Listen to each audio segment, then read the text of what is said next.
आप सभी को अपने YouTube channel Sudhir Singh official 8825 पे बहुत बहुत स्वागत है।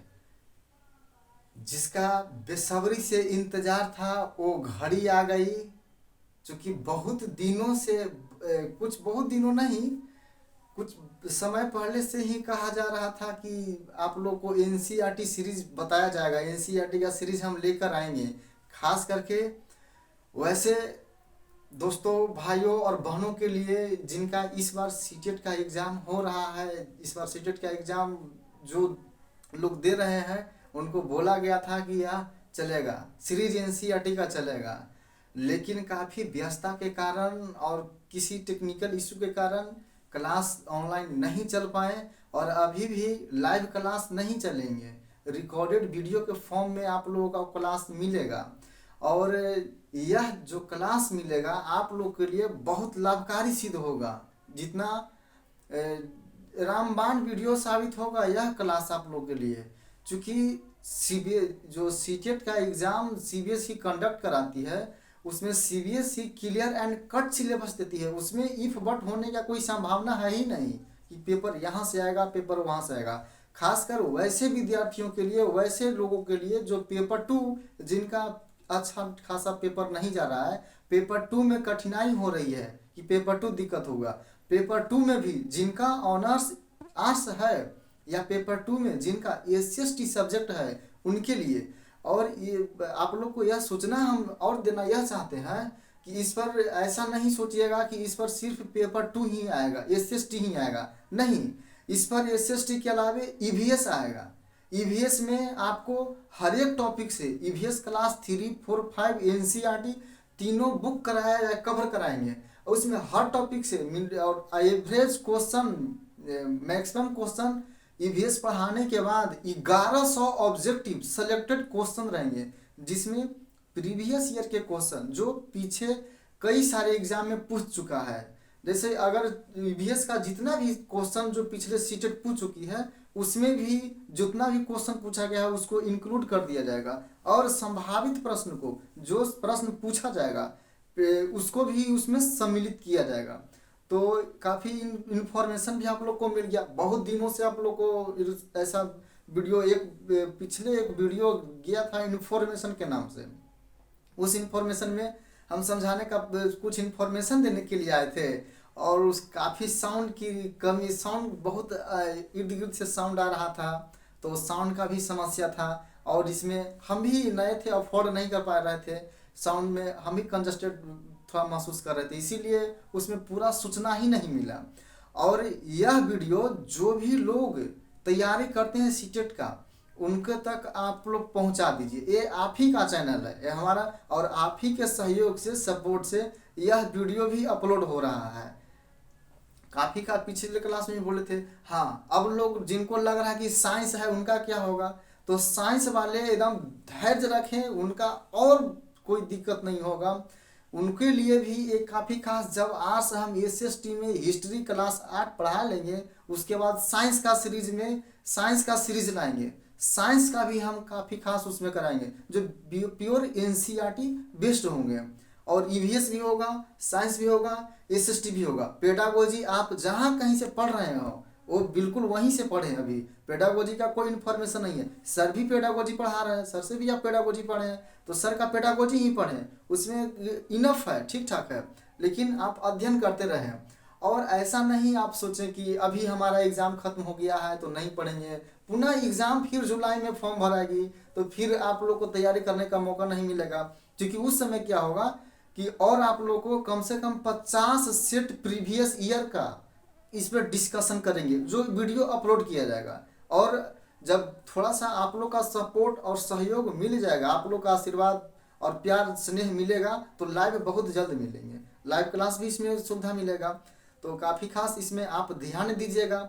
अब हम ये नहीं करें कि लाइक करिए शेयर करिए, ये आप ही का जिम्मेवारी है। आप लाइक करें, शेयर करें, सब्सक्राइब करें और आगे तक वीडियो को फैला दें।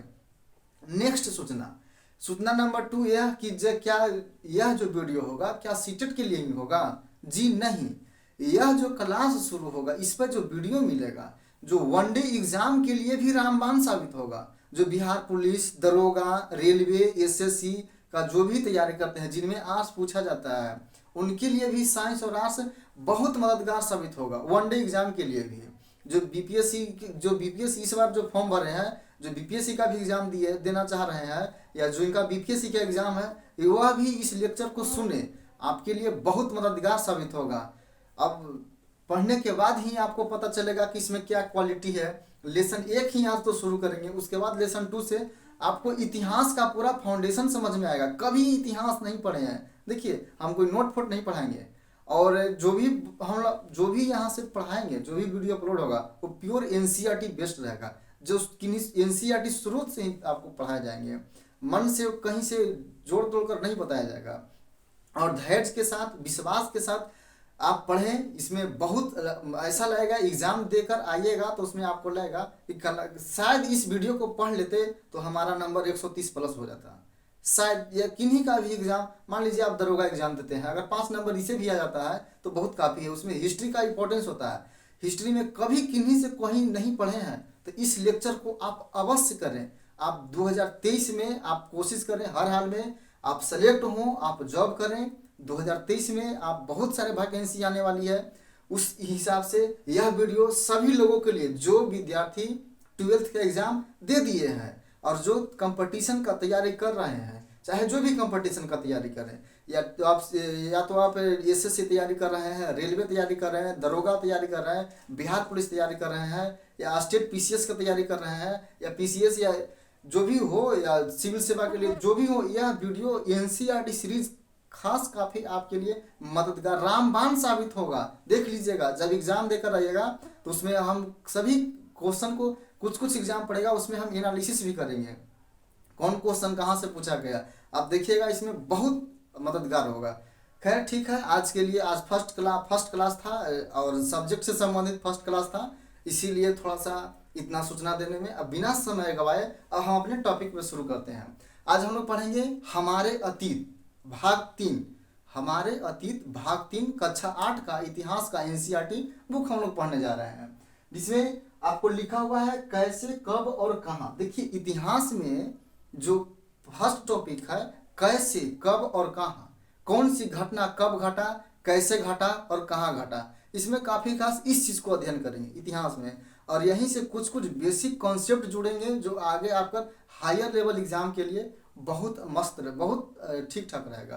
क्या कहें, उसके लिए बहुत आपके लिए मददगार साबित होगा। इसीलिए इस सीरीज से आप जुड़ें, पढ़ें, कुछ सीखें, और इसमें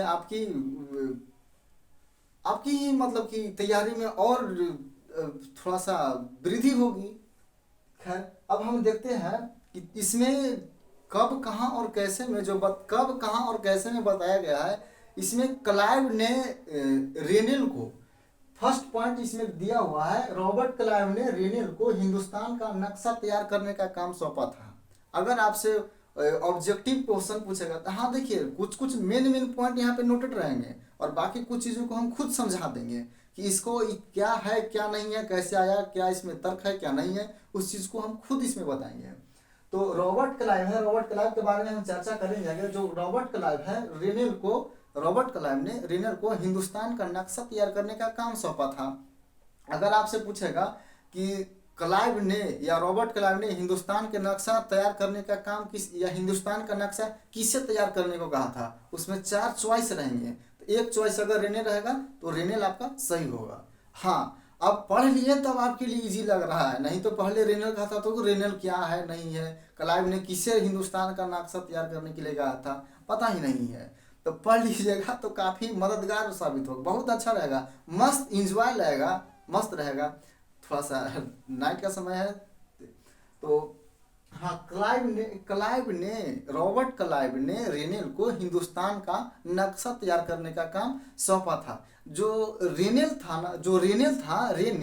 वह हिंदुस्तान पर अंग्रेजों के विजय का समर्थक था। रेनेल चाहता था कि अंग्रेज हिंदुस्तान पर कब्जा करे, इसमें उसको बहुत अच्छा लगता था। रेनेल यहाँ लिखा हुआ काफी खास में, भारत पर अंग्रेज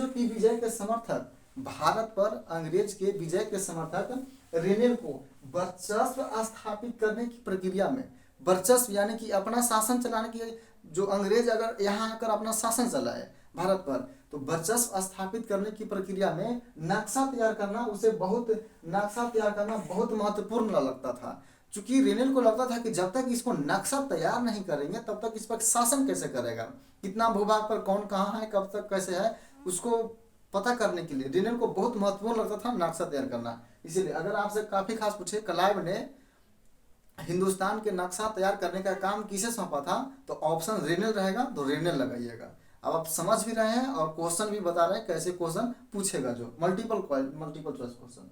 अब देखिए लिप्टन चाय एक पढ़ेंगे आप लोग। लिप्टन चाय का एक प्रचार आया था 1922 में। लिप्टन चाय यहाँ पे देखिएगा, लिप्टन चाय 1922 में लिप्टन चाय का प्रचार आया था। तो उस प्रचार से यह अनुमान लगाया जाता है कि दुनिया भर के जितने भी शाही लोग हैं जो लिप्टन चाय को ही पीते थे। मान लीजिए जो बढ़िया चीज़ है उसको प्रचार प्रसार किया जाता है, जो प्रचार प्रसार किया जाएगा तो लगता है कि लोग यही का पालन करते थे, यही लोग उसका सेवन करते थे। तो अनुमान लगाया जाता है 1922 में लिप्टन चाय। पूछेगा कि लिप्टन चाय का प्रचार कब हुआ था, तो 1922 में। लिप्टन टी यहाँ पे लिखा हुआ है, ध्यान दीजिएगा जी। लिप्टन टी यानी लिप्टन चाय, 1922 में लिप्टन चाय के लिए प्रचार किया गया था। इससे यह अनुमान लगाया जाता है कि दुनिया भर के शाही लोग यानी जितने भी रईस लोग हैं इस चाय को पीते थे। और ब्रिटेन की रानी, अब देखिए नेक्स्ट अगले पॉइंट में हम लोग पढ़ेंगे। अगला पॉइंट में पढ़ेंगे राजकुमार आर्थर ब्रिटेन की जो रानी थी, उनके तीसरे पुत्र राजकुमार आर्थर, ब्रिटेन की जो रानी थी उनके ब्रिटेन की रानी के तीसरे पुत्र राजकुमार आर्थर को ड्यूक ऑफ कनॉट की उपाधि दी गई थी। उपाधि नहीं, पदवी दी गई थी। पदवी या उपाधि, पदवी का है या उपाधि का है, बात से नहीं है।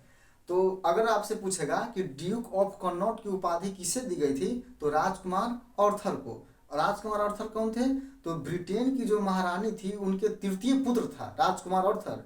एनसीईआरटी बुक में काफी खास, जो भी अगर यह वीडियो आप देख रहे हैं तो एनसीईआरटी बुक को आप एक बार रीडिंग दें या बुक को आप सामने रखें और इस वीडियो को सुने। एकदम बुक पढ़ने की आवश्यकता नहीं है, क्योंकि बुक का जितने भी क्रीम लाइन है उस चीज को, जो आवश्यकता वाली चीज है जो एग्जाम में पूछती है, जिससे क्वेश्चन बन सकता है संभावित क्वेश्चन, उस चीज को, उस पॉइंट को यहाँ पे नोटेड किया हुआ है।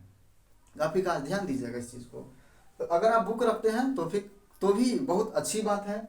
तो जो ब्रिटेन की रानी है यानी विक्टोरिया की तीसरा बेटा, विक्टोरिया जो थी, ब्रिटेन की रानी को विक्टोरिया बोला जाता है। तो ब्रिटेन की रानी जो विक्टोरिया थी उसकी विक्टोरिया के तीसरा पुत्र राजकुमार आर्थर को ड्यूक ऑफ कनॉट की उपाधि दी गई थी। आपसे पूछेगा ड्यूक ऑफ कनॉट की उपाधि किसे दी गई थी, राजकुमार आर्थर को। राजकुमार आर्थर कौन थे, तो ब्रिटेन की महारानी जो थी ना, ब्रिटेन की महारानी विक्टोरिया, उसका तीसरा पुत्र था। चलिए ठीक है यहाँ तक। हाँ, अब वारेन हेस्टिंग्स, अब हम चर्चा करेंगे इसमें, इस लेसन में क्या क्या और चर्चा करना है जिस चीज को हम लोग देख रहे हैं। अब है वारेन हेस्टिंग्स 1773 में भारत के पहले गवर्नर जनरल बने। आपसे पूछा जाएगा, ऐसे आप जहां तहां से पॉइंट से याद किए होंगे, लेकिन सीक्वेंस सीरीज से इस चीज को हम लोग पढ़ेंगे। अब देखिए 1773 में वारेन हेस्टिंग्स भारत के प्रथम गवर्नर जनरल बने। आपसे पूछेगा भारत का प्रथम गवर्नर जनरल कौन थे, तो वारेन हेस्टिंग्स कब बने, 1773 में। इसमें बहुत इंपॉर्टेंट क्वेश्चन है, इसमें स्टार लगा लीजिएगा। यह आपके लिए कहीं भी पूछ सकता है, या सीटेट में पूछ सकता है या वनडे एग्जाम में पूछ सकता है। वनडे एग्जाम मतलब समझिएगा रेलवे, समझिएगा एसएससी, बैंकिंग, जितने भी ये सब हैं जो जीके जिस पूछते हैं उसमें यह काफी खास इंपॉर्टेंट लाइन हो जाता है। तो वारेन हेस्टिंग्स 1773 में भारत के प्रथम गवर्नर जनरल बने। हम समझते हैं कि आप यहाँ तक समझ गए होंगे। अब देखिए नेक्स्ट है 1817 की अब हम चर्चा करेंगे। इसमें 1817 क्या हुआ कि 1817 में स्कॉटलैंड के एक स्कॉटलैंड निवासी, 1817 में स्कॉटलैंड निवासी, यह अर्थशास्त्री भी हैं, स्कॉटलैंड के अर्थशास्त्री और राजनीतिक दार्शनिक। 1817 में स्कॉटलैंड के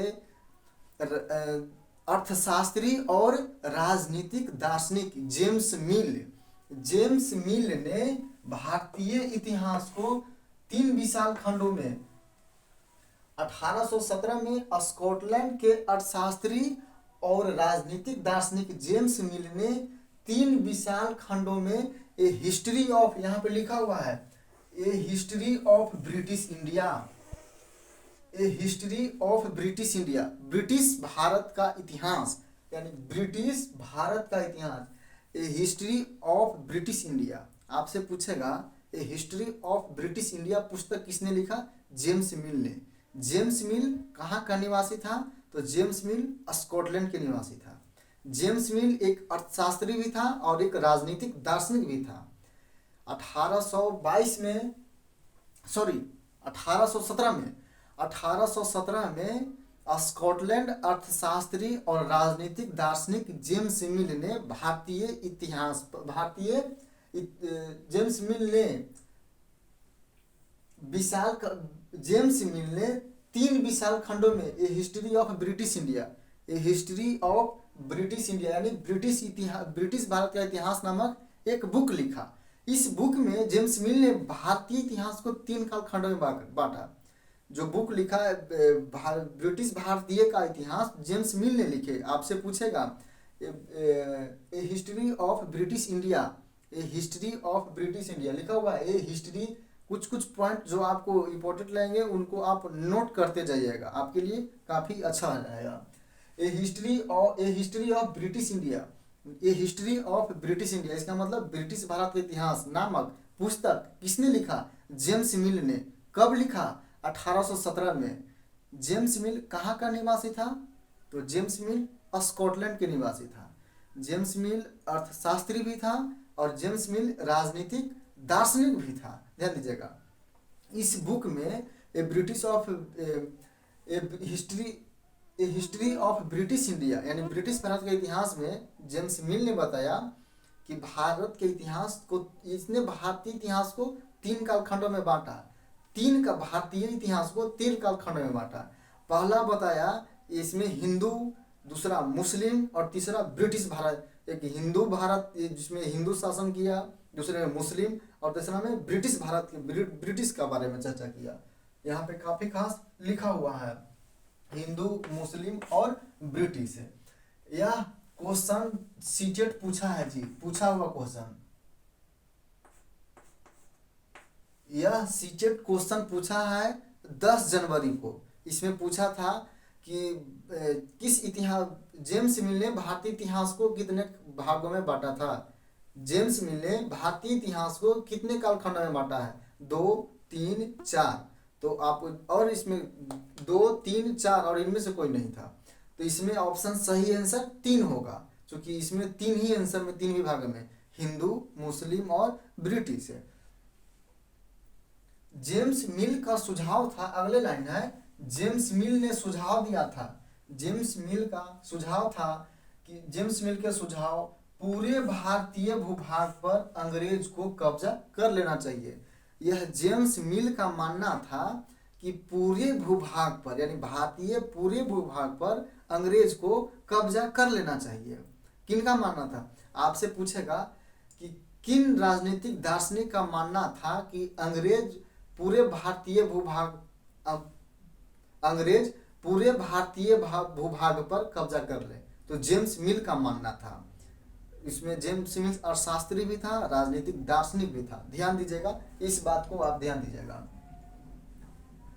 और जेम्स मिल का मानना इसलिए यह था, काफी था, जेम्स मिल का मानना था कि बिना अंग्रेजों के बिना भारत का प्रगति संभव नहीं है। किनका मानना था? जेम्स मिल का। और आपसे ऑब्जेक्टिव क्वेश्चन इसमें भी घुमा के अगर पूछना चाहे, सेटर जितना भी टाइप से क्वेश्चन सेट करना चाहे, इसमें पूछेगा और कि किनका मानना था कि अंग्रेजों के बिना भारत प्रगति नहीं कर सकता है, तो जेम्स मिल ही होगा। जेम्स मिल का ही मानना था कि भारत अंग्रेजों के बिना भारत प्रगति नहीं कर सकता है। नेक्स्ट, अंग्रेजों द्वारा सुझाए गए वर्गीकरण से अलग हटकर इतिहासकार अंग्रेजों ने जितना भी बात सुझाया, अंग्रेज इतिहासकार ने, अंग्रेजों ने जितना भी बातों को सुझाया, उससे उसके वर्गीकरण से हटकर भारतीय इतिहासकार, भारतीय इतिहास को इन्होंने भी 3 कालखंडों में भारतीय इतिहास को बांटा। पहला मध्यकालीन प्राचीन भारत, मध्यकालीन भारत और आधुनिक भारत। फर्स्ट था प्राचीन, मध्यकालीन तथा आधुनिक काल। अंग्रेजों द्वारा सुझाए गए वर्गीकरण से अलग हटकर इतिहासकार, अंग्रेजों द्वारा सुझाए गए वर्गीकरण से अलग हटकर इतिहासकार भारतीय इतिहास को आमतौर पर प्राचीन, मध्यकालीन तथा आधुनिक काल में बांटकर देखते हैं। आपसे पूछेगा यह समझ क्यों आया? यह समझ आपको लगता होगा कि इतिहास का प्राचीन भारत, मध्यकालीन भारत और आधुनिक काल, इसमें देखिए अब यहाँ से एंशिएंट, मिडावल और मॉडर्न शुरू होगा। ध्यान दीजिएगा कहाँ से शुरू हुआ, उत्पत्ति कैसे हुआ। अब यहाँ पे एक चीज को और देखना है कि यह समझ आया कहाँ से। तो यह समझ आया वो पश्चिमी सभ्यता से आया। पश्चिमी सभ्यता क्या कहता है? चूंकि पश्चिमी सभ्यता यह कहता था कि पश्चिमी से आई में आधुनिक काल का मतलब था, आधुनिक पश्चिमी सभ्यता में कहा गया था कि आधुनिक काल का मतलब कि विज्ञान का एक युग है। ये विज्ञान है, इसमें विज्ञान है, तर्क है, लोकतंत्र है, मुक्ति है और समानता जैसी आधुनिकता की ताकत है। आधुनिक काल में कहा कि यह आधुनिक काल में लोकतंत्र, पहले लोकतंत्र नहीं था, पहले राजतंत्र था। उसमें राजा का बेटा ही राजा बनता था। राजतंत्र जो फिक्स हो जाता, कुछ राजा निरंकुश होते थे, जनता की बात नहीं सुनते थे। लोकतंत्र नहीं था, मुक्ति नहीं था, उसमें विज्ञान नहीं था। आप लोग पिछले क्लास में एक क्लास में चर्चा भी किए थे कि पुनर्जागरण, सपना में पीछे और पिछले क्लास में प्रीवियस में पढ़ेंगे हम लोग पुनर्जागरण, यानी फिर से जागो। इससे पहले, आधुनिक के पहले तो पूरा बोला जाता था ये डार्क युग है, अंधकार का युग है। जो लोग बोले, धर्मगुरु पोप जब भी बोलते थे, पोप बोल दिए, वह बोले मैं तो भगवान के भेजे गए दूत हूँ, मैं जो ही बोलूँगा भगवान की बातें ही बोलूँगा। तो खैर खास इसमें हम फिर चर्चा करेंगे। तो उस युग में जो आधुनिक युग हुआ, आधुनिक काल में समानता और ऐसे आधुनिकता की ताकत के विकास का युग माना जाता है। तो इस बोले आपसे पूछेगा, क्वेश्चन अगर पूछना चाहेगा कि किस काल को विज्ञान, तर्क, लोकतंत्र, मुक्ति और समानता जैसी आधुनिकता की ताकत पाई जाती है, तो आधुनिक काल में पाई जाती है। पश्चिम के अनुसार मध्यकालीन समाज वे समाज थे जिनमें ये सब नहीं पाया जाता था। उसमें पश्चिम के अनुसार मध्यकालीन समाज वे समाज थे जहां आधुनिक समाज की ये विशेषता नहीं पाई जाती थी। उसमें लोकतंत्र नहीं था, विज्ञान नहीं था, तर्क नहीं कर सकता था, मुक्ति नहीं था, यहाँ तक। और जिसमें काफी इसमें जो प्राचीन में हो, इस मध्यकालीन में आधुनिक काल जैसी स्वतंत्रता नहीं थी।